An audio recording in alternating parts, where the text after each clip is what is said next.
হুজুরদের গলা টিপে ধরতেছে, আর কারো গলা টেপে না, ডক্টরের গলা টেপে না, ডাক্তারের গলা টেপে না, ইঞ্জিনিয়ারের গলা টেপে না। গলা টিপে ধরতে চায় তো হুজুরদের গলা টিপে ধরতে চায়। কিন্তু কিন্তু মুশকিল হলো যে হুজুরদের গলা দিয়ে যা বের হয় এ তো বের হয় না, কেউ বের করে দেয়।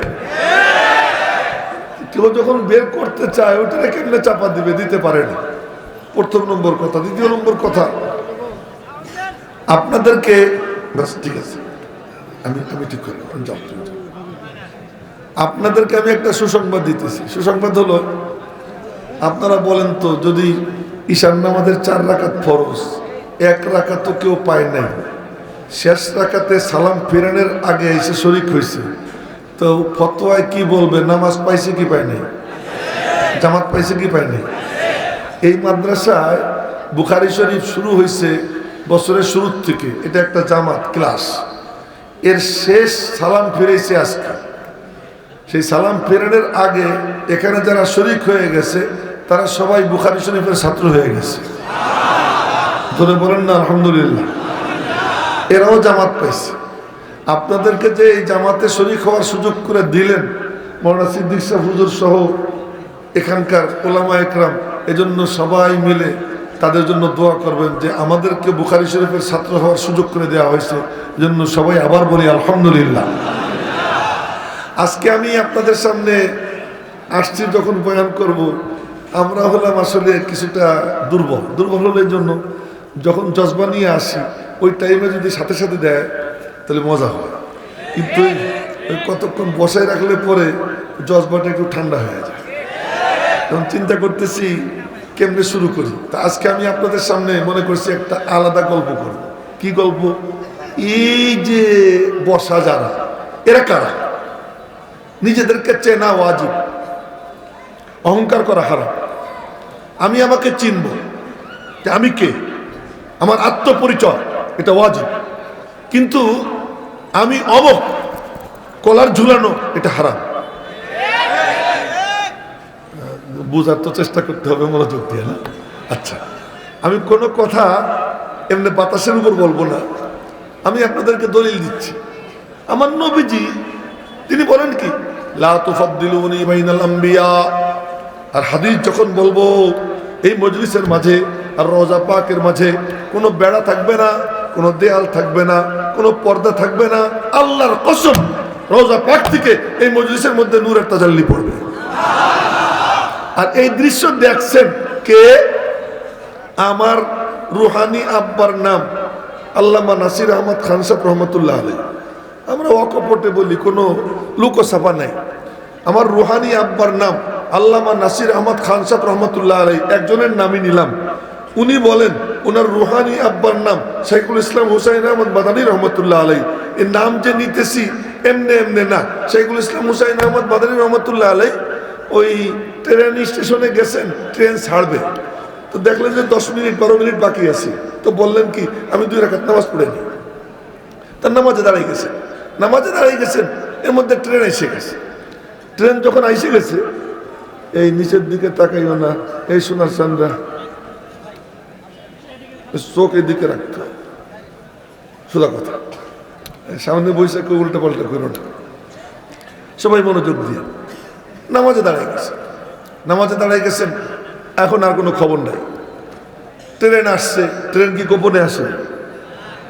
ট্রেন আসছে, সব যাত্রী নামছে, নতুন যাত্রী উঠছে, ট্রেন চালার হুইসেল দিছে, উনি নামাজই দাঁড়ায় গেছে। হুইসেল দিছে কিন্তু ট্রেন চলে না। জোরে না বললে হবে না। উলাইকা বাই ফাজিনি বিমিসলিহিম, উলাইকা বাই ফাজিনি বিমিসলিহিম ইযা জামাআতনা ইয়া জারিরুল মাজামিউ।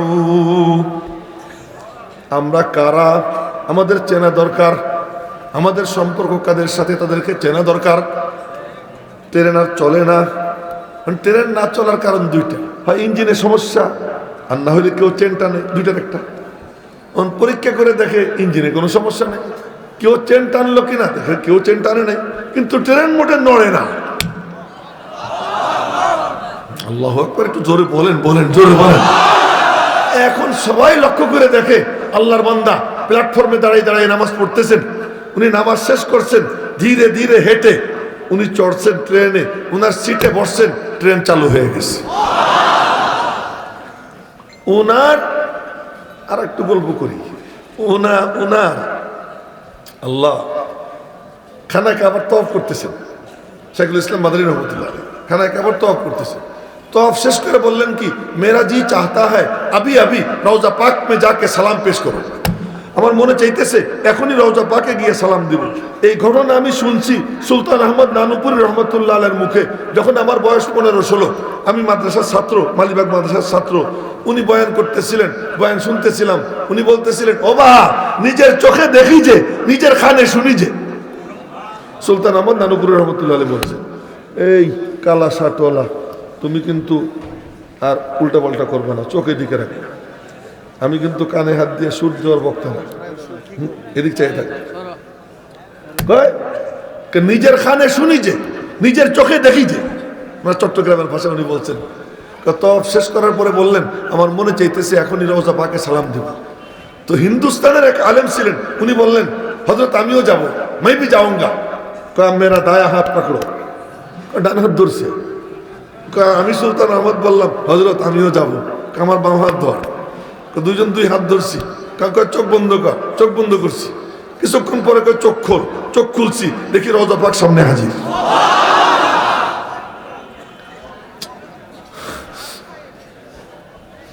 নিজের কানে শুনছি, উনি সালাম দিচ্ছেন, আসসালামু আলাইকা জাদ্দি ইয়া রাসূলুল্লাহ, সালাম আপনার উপর হে আমার নানা আল্লাহর রাসূল। নিজের কানে শুনি রওজা পাক থেকে আওয়াজ আসে, ওয়া আলাইকাস সালাম ইয়া ওয়ালাদি, তোমারও সালাম হে আমার সন্তান। এই শাইখুল ইসলাম হুসাইন আহমদ মাদানী ওনা এই যে কথাটা বলতেছি কেন, এই দৃশ্য দেখছেন কে, তার নাম নিব। ওই নাম নেওয়ার জন্য ওই নামটা পর্যন্ত যাইতে আমার যে কয়টা সিঁড়ি আছে, আমি তাদের নামগুলো শুধু উচ্চারণ করব।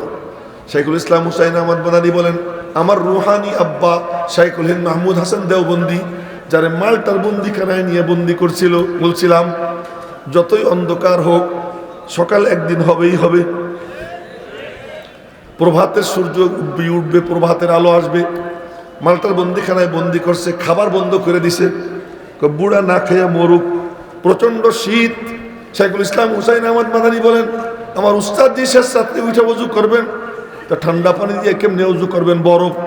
আমি এক লোটা পানি নিয়ে পেট আর রান এই দুইয়ের মাঝে নিয়ে এমনি বসে থাকতাম। রাত্র 3টা পর্যন্ত, 2:30-3টা পর্যন্ত বসে থাকতাম। পেট আর রানের তাপে ঠান্ডা একটু কমতো, ওই পানি দিয়ে উস্তাদ জিরে উজু করাইতাম। এরপরে উনি তাহাজ্জুদ পড়তেন, তাহাজ্জুদ পড়ে শুরু করতেন জিকির, তাহাজ্জুদ পড়ে শুরু করতেন জিকির। কেমনে বুঝে, শাইখুল ইসলাম মাদানী রহমতুল্লাহ আলাইহি উনি ওনার কামরায় জিকির করতেছেন, ওখানে গিয়ে দাঁড়াইছেন আতাউল্লাহ শাহ বুখারী। তো রুমের কাছে গিয়ে দেখেন কি, শাইখুল ইসলাম হুসাইন আহমদ মাদানীর নাক একখানে, কান একখানে, হাত একখানে, পা একখানে, প্রত্যেক অঙ্গ দিয়ে বের হইতেছে লা ইলাহা ইল্লাল্লাহ, লা ইলাহা ইল্লাল্লাহ। এমনি এমনি এই সমস্ত মাদ্রাসা টাকা পয়সা দেওয়া হয় না, এই সমস্ত মাদ্রাসা কালার ঝুলাইয়া হয় না, অর্থের উপরে হয় না। এই সমস্ত মাদ্রাসা কি দিয়া হয়, সেই কথাটাই বল। এই পিচ্ছি, তোরে কিন্তু পুলিশে দিব, এই পুলিশে দিব, আমার দিকে তাকা, বুঝছো দাদু? আর একবারও নিচের দিকে তাকাবো না। এই শাইখুল ইসলাম হুসাইন আহমদ মাদানী রহমতুল্লাহ আলাইহির উস্তাদ শাইখুল মাহমুদ হাসান দেওবন্দি রহমতুল্লাহ আলাইহি, এই মাথা কেউ যেন না নাড়ায়, এদিক চাইয়ে থেকে কথা কইতে আমার খুব কষ্ট হয়। আজ কয়েকদিন যাবৎ জোর করে ওয়াজ করতেছি, এখন আমার ঘুমানো দরকার, কিন্তু কথা বলে বেড়াইতেছি। আজকেও দিনে 2 ঘন্টা বুখারী শরীফ পড়েছি, এই মানে তাও কিশোরগঞ্জ শহরের এক মাদ্রাসা, আজকেও। তো বলতেছিলাম যে শাইখুল মাহমুদ হাসান দেওবন্দির খাবার বন্ধ করে দিছে। তো খাবার বন্ধ করে দিছে, খ্রিস্টানরা মনে করছে বুড়ার শক্তি কমে যাবে, আস্তে আস্তে মরে যাবে। 1 সপ্তাহ পরে পরীক্ষা করে দেখে শেষ রাত্রে আল্লাহর বান্দা জিকির করতেছেন, মনে হয় যেন আকাশ বাতাস কাঁপতেছে। শাইখুল মাহমুদ হাসান দেওবন্দি উনি বলেন, আমার রুহানি আব্বা হুজ্জাতুল ইসলাম কাসিমুল উলুম ওয়াল খায়রাত কাসিম নানুতুবি একটা সাদা চাদর গায়ে দিতেন, একটা সাদা লুঙ্গি পরতেন, দেখতে কামলা কামলা মনে হইতো, কোনো আলেম টালেম মনে হইতো না, সাদা সিধা বেশে হাঁটতেন। কিন্তু আল্লাহর বান্দা এই মাদ্রাসা কায়েম করছেন কেমন লোক তাই বলি।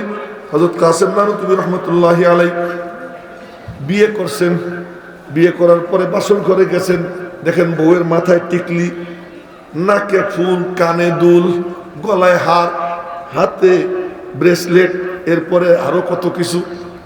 নিচে যায় নামাজ বিছিয়ে বসে গেছেন। এখন কাজে হুজুর নিচে, বলতেছে নিচে কেন উপরে আসেন?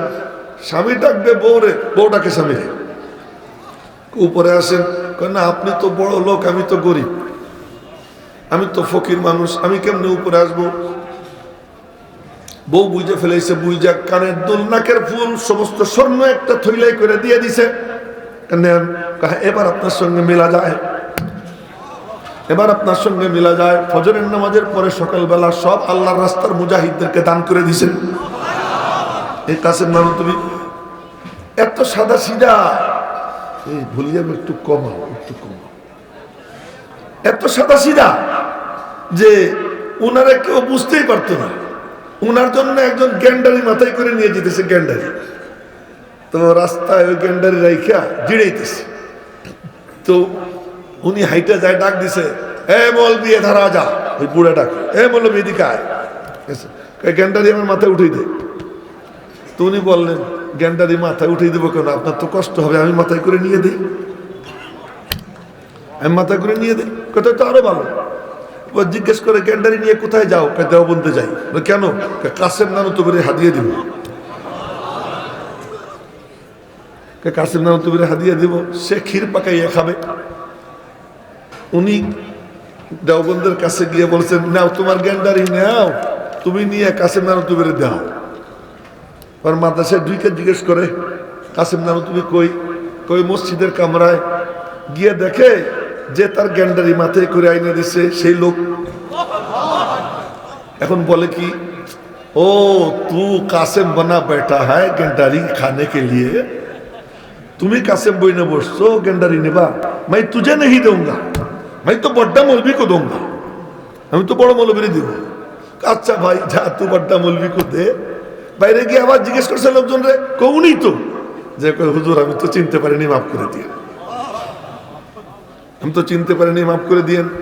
ওনার উপরে গ্রেপ্তারি পরোয়ানা জারি করছে, গ্রেপ্তারি পরোয়ানা জারি করছে।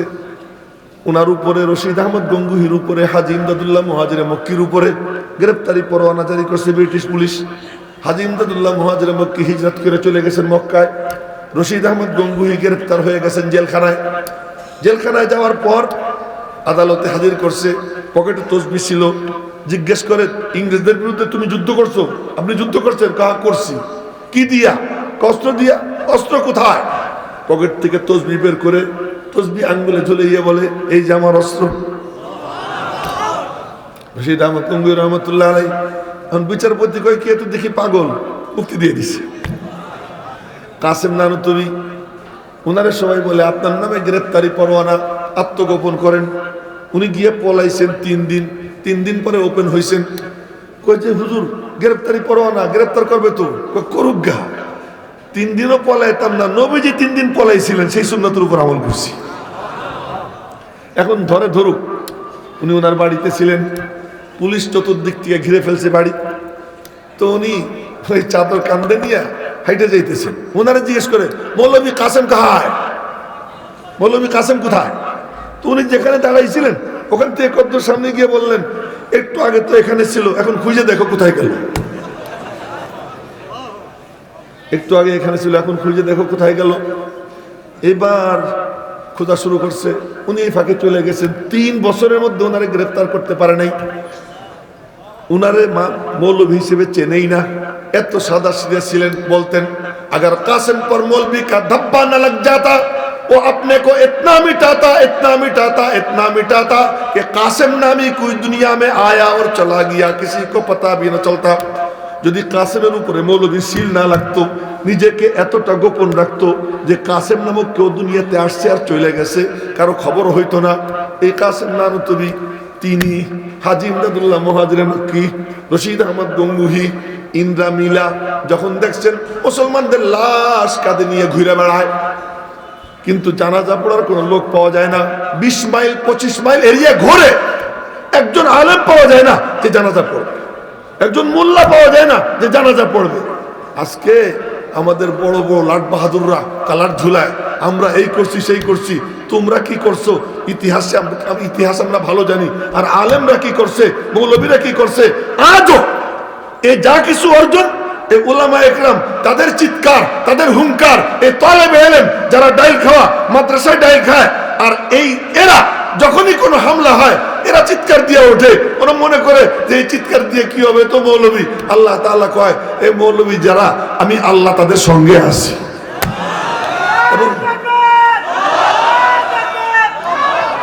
এবং এই মানে তলেবে ইলম, এই জন্য আমি মাঝে মাঝে বলি এরা হলো জুনুদুল্লাহ।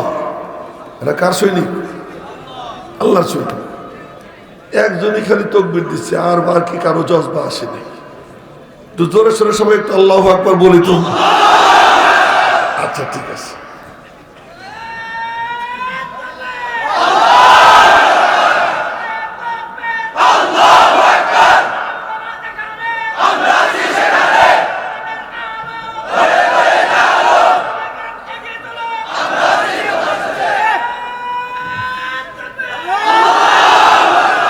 মাশাআল্লাহ, যাক একজন তো একটু গরম করে দিচ্ছে, একজন একটু গরম করে দিচ্ছে।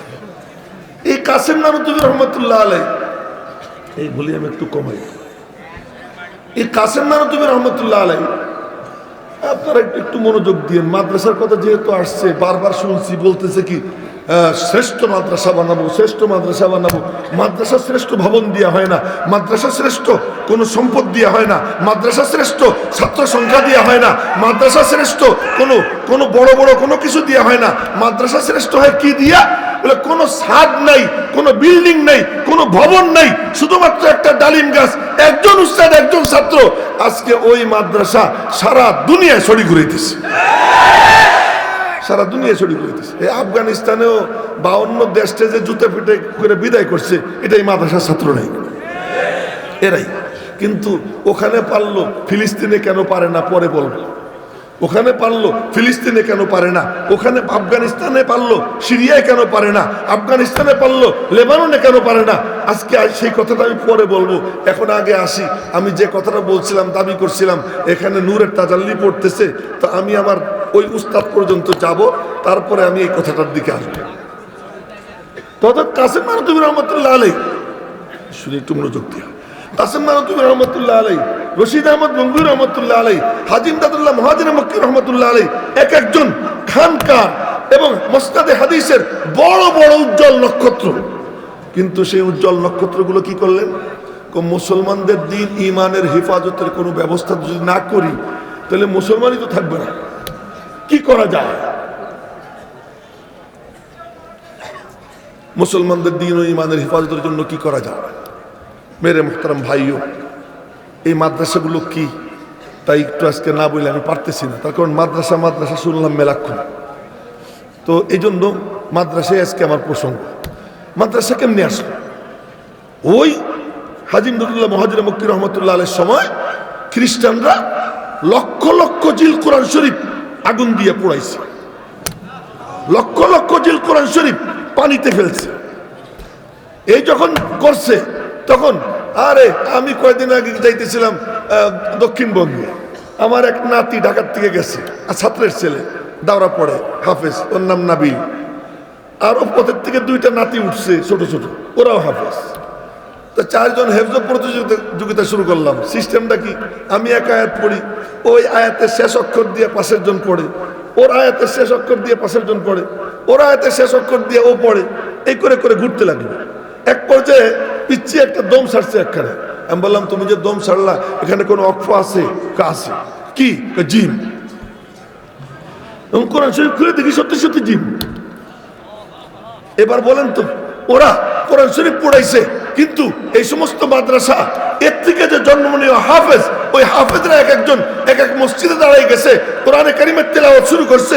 যারা লিখতে পারে লেখছে, তো হাতে লেখা এক এক মসজিদে, কোন মসজিদে 50, কোন মসজিদে 100, কোন মসজিদে 200, এরকম করে কোরআনে কারিমের কপি তৈরি হয়ে গেছে।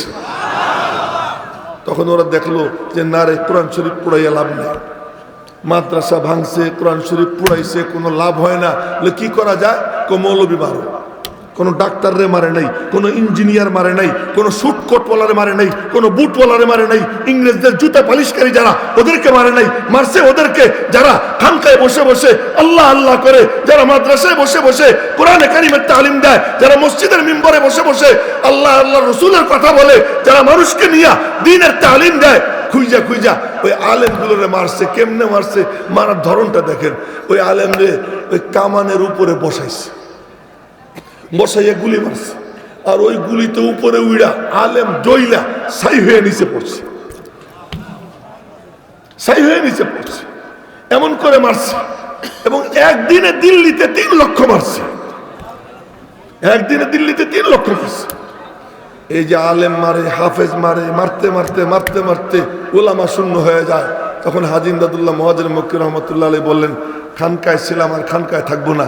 এখনো পরিষ্কার বলে দিতেছি, যদি দিনের উপরে কোনো আঘাত আসে, আমরা যারা বসে বসে হাদিস পড়াই আর ওখানে বসে থাকবো না, ছাত্ররা যারা মাদ্রাসার ভিতরে থাকে ওখানে থাকবে না, পীর সাহেবরা যারা খানকায় থাকে ওখানে থাকবে না। আমাদের বুজুর্গদের আদর্শ, হাজী ইমদাদুল্লাহ মুহাজির মক্কি এক হাতে তসবিহ এক হাতে তরবারি নিয়া হযরত হাফেজ জামিল শহীদকে বললেন, ভাই চলো নাইমে যাই। কাসেম নানুতুবিকে বললেন, কাসেম চলো নাইমে যাই। রশিদ আহমদ গঙ্গুহিকে বললেন, চলো নামি। এই যে নামলেন ময়দানে ইংরেজদের বিরুদ্ধে জিহাদ করতে। জোরে কয় না আল্লাহু আকবার।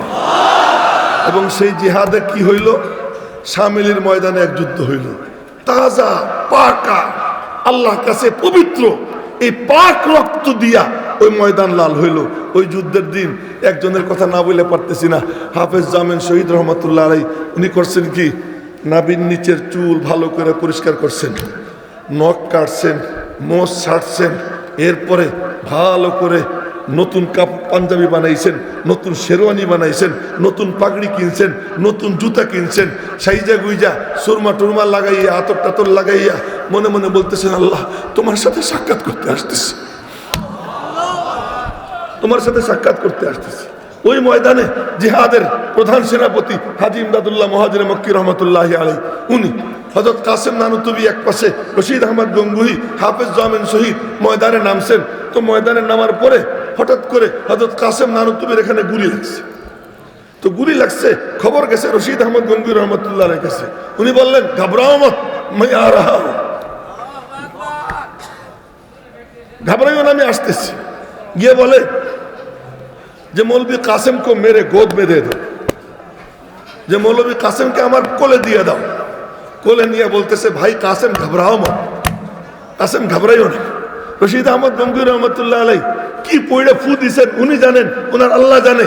এরপরে তাকাইয়ে দেখে, লক্ষ্য করে দেখে কাসেম নানুতুবির কপালে ওই গুলির কোনো চিহ্ন নেই, গুলির কোনো চিহ্ন নেই। নবীজির কপালের সাইড দিয়ে লোহার রিং ঢুকছে, নবীজির দাঁত ভাঙছে। এবং বুখারী শরীফের হাদিস, বিমা দুবিয়া জুরহু রাসূলুল্লাহ সাল্লাল্লাহু আলাইহি ওয়াসাল্লাম, নবীজির ক্ষতস্থানের চিকিৎসা কি দিয়ে করা হয়েছে? তো সাহাবী বলেন, আমি দেখতেছিলাম হযরত আলী ঢাল দিয়ে আইনা পানি ঢালতেছিলেন, আর হযরত ফাতেমা ক্ষতস্থান ধুইতেছিলেন। সেই ধোয়ার জায়গাটা আমাকে একজন দেখাইছে, উহুদ পাহাড়ে, ওখানে একটা লম্বা রেখা আছে, দাগ আছে, আল্লাহ জানে সত্য মিথ্যা জানি না, ওই জায়গাটা দেখছি, ওখানে নবীজিকে হেলান দেওয়াইয়া এই জায়গা ধুইতেছিল। এখন দেখে রক্ত বন্ধ হয় না, তখন কি করবে? হযরত ফাতেমা খেজুরের পাতার চাটাই পুড়াইয়া তার ছাই ওখানে লাগাইছে, এরপরে নবীজির রক্ত পড়া বন্ধ হয়েছে। আল্লাহ কয়, দোস্ত তোমারে তো এরকম কষ্ট দিছি, কিন্তু তোমার পথে যারা চলবে ওদেরকে আমি এত কষ্ট দিব না। ওরা যদি ময়দানে নামে, ওদেরকে আমি আল্লাহ নুসরত তোমার থেকে অনেক বেশি করব। তাই রশিদ আহমদ গঙ্গুহির এখানে আর কোনো আঘাতের চিহ্নও ছিল না হযরত কাসেম নানুতুবির। এই ময়দানে আল্লাহ তাআলা উলামা একরামের তাজা রক্তকে কবুল করছেন।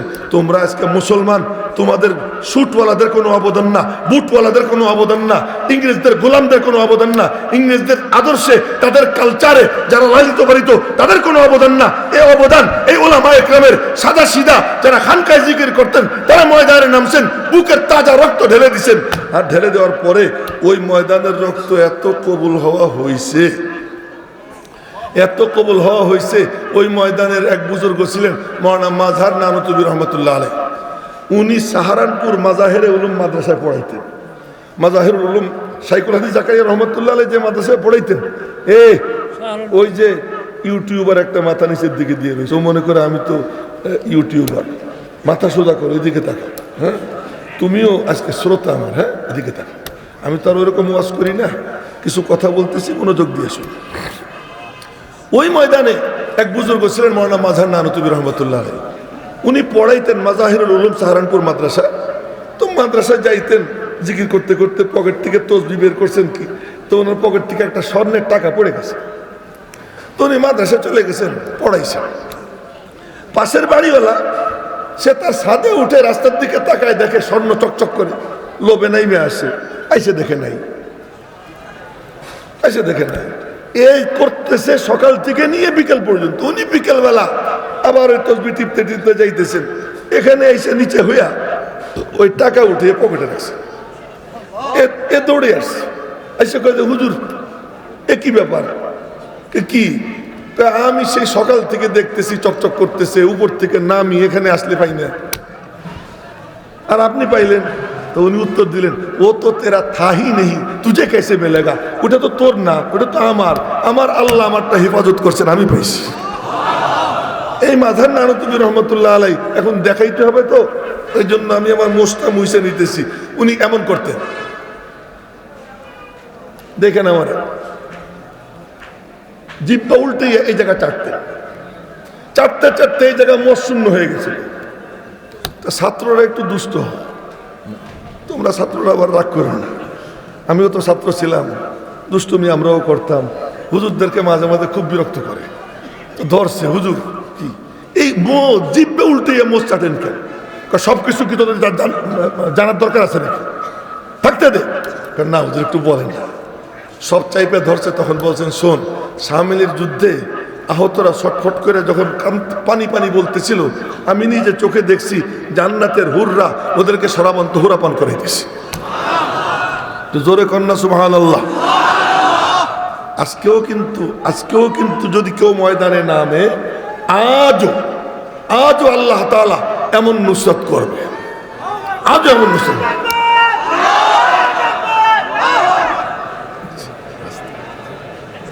বললো যে ওখানে তো উঠে গেছে। আচ্ছা, যাই হোক। তো এখন বলে যে, শোনো, তো পান করাইতেছিল, এই চোখ যেন কেউ এদিক ওদিক না যায়। যদি কোনো বক্তা, বড় বক্তা আসেন, এখানে আসবে, আইসে তো উনি বয়ান করবেন, তো খামাখার চোখ এদিক ওদিক দিয়া মজলিস নষ্ট করার কি দরকার? আর আমি তো বেশি সময় কথা বলবো না, আর কয়েক মিনিট মাত্র, একটু এদিকে তাওয়াজ্জুহ দাও। তো পরে উনি বললেন যে, আমি দেখতেছিলাম পান করাইতেছি, তো একজন আমারে খাওয়াইতে গেছে, আর একজনে কয় কি, ওরে খাওয়াইছে, ওরে খাওয়াইছে। কই যে ও মরবে না, ও শহীদ হবে না। ওই তখন মগের থেকে সিটা এক ফুটা আমার এই জায়গা পড়ছে, এর স্বাদ আমি আজও পেয়ে যেতেছি। এই জাজ্জল্য জীবন্ত সাক্ষী আল্লাহ তাআলা রেখে দিয়েছেন। ওই ময়দানের রক্ত এত কবুল হয়েছে। ওই ময়দানে শহীদ হয়েছেন হাফেজ জামিন শহীদ রহমতুল্লাহ আলাইহি। উনার কবরের পাশে গিয়ে একজন সালাম দিয়ে কয়, বিসমিল্লাহির রহমানির রহিম, আলহামদুলিল্লাহি রাব্বিল আলামিন। এখন কবর থেকে আওয়াজ আসে, আবে ইহা কিয়া ফাতিহা তু পড়নে আ গিয়া হ্যায়, मैं तो जिंदा हूं, তুই এখানে কি ফাতিহা পড়তে আসিস? আমি তো কবরে জিন্দা। আরে মুর্দাদের ওখানে গিয়ে ফাতিহা পড় যা। কবর থেকে আওয়াজ আসছে। ওই বুজুর্গ বলতেছেন, লোকটা তো খুব রসিক মনে হয়। কে? হাফেজ জামিন শহীদ রহমতুল্লাহ আলাইহি। হাফেজ জামিন শহীদ রহমতুল্লাহ। ওই ময়দানের রক্ত কবুল হয়। এরপরে হাতে গোনা 2-4 জন আলেম ছিলেন। এই আলেমরা, তাদের নাম বলতেছি, মুরব্বী হাজী ইমদাদুল্লাহ মুহাজিরে মক্কি, হযরত কাসেম নানুতুবি, হযরত রশিদ আহমদ গঙ্গুহি, হাজী আবেদ হুসাইন, এই কতিপয় লোক। উনরা কি করলেন যে মুসলমানদের দিন ইমানের হেফাজতের কি ব্যবস্থা করা যায়। গভীর রাত্রে মালিকের কদমে সিজদায় পড়ছেন, আল্লাহ তুমি আমাদেরকে বলে দাও আমরা কি করতে পারি। এই যে মালিকের কদমে পড়ে সিজদা দিছেন, মালিকের কদম চোখের পানিতে ভিজছে, নবীজি হাত উঠাইয়া কাঁদতেছিলেন, কাঁদতে কাঁদতে দাঁড়াইয়া দুই হাত উপরে তুলছেন, বগল পর্যন্ত দেখা যায়, আর মালিকরে বলতেছেন, আল্লাহ এই কয়টা যদি মরে যায় তো তোমার কদমে কষি